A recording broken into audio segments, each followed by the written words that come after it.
আসসালামু আলাইকুম। অবশেষে মুস্তাফিজুর রহমানের কদর বুঝতে পারলেন পৃথ্বী জিন্তা এবং এমএস ধোনি। প্রথমেই যাচ্ছি মুস্তাফিজুর রহমানের কথায়। মুস্তাফিজুর রহমানকে কনগ্রাচুলেশন। মুস্তাফিজুর রহমান পুত্র সন্তানের বাবা হয়েছে। মুস্তাফিজুর রহমান তো অনেক হ্যাপি।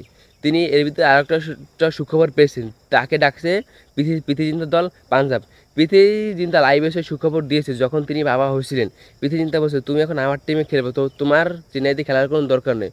তুমি গত বছরে চেন্নাইয়ের হয়ে দারুণ বোলিং করছো, সে খেলা দেখে আমি মুগ্ধ হয়েছি। তুমি এখন আমার টিমে খেলবা, আর যে তোমাকে নিতে যত কিছু লাগে আমি দেবো, তোমার চেন্নাই খেলার কোনো দরকার নেই।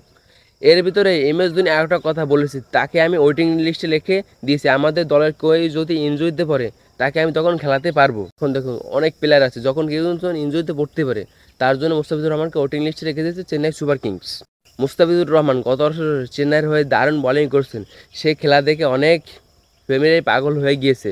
এখন চেন্নাইকে বয়কট করতে চায় বাংলাদেশ ক্রিকেট ফ্যানরা। কারণ দেখুন গত বছরে চেন্নাই দারুণ বোলিং করছেন, তারপরও চেন্নাইয়ের দলে নিতে চায়নি। এখন যদি পাঞ্জাবের হয়ে হয়ে মুস্তাফিজুর রহমান যদি খেলে তাহলে যে বাংলাদেশের ফ্যান্সরা এখন সবাই পাঞ্জাবকে সাপোর্ট করবে।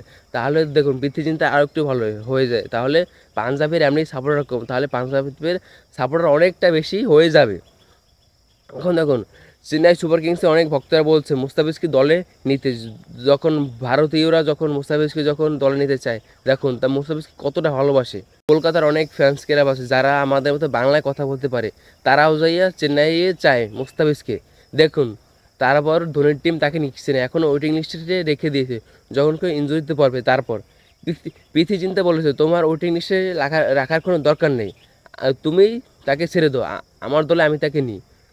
অতএব পৃথ্বী জিন্তার সাথে এমএস ধোনির কথা হয়েছে লাইভে গিয়ে তার দলে নেওয়ার জন্য। সুখবর থাকছে মুস্তাফিজুর রহমানকে পাঁচজাম কিংসে দেখা যাবে 2025 আইপিএলে।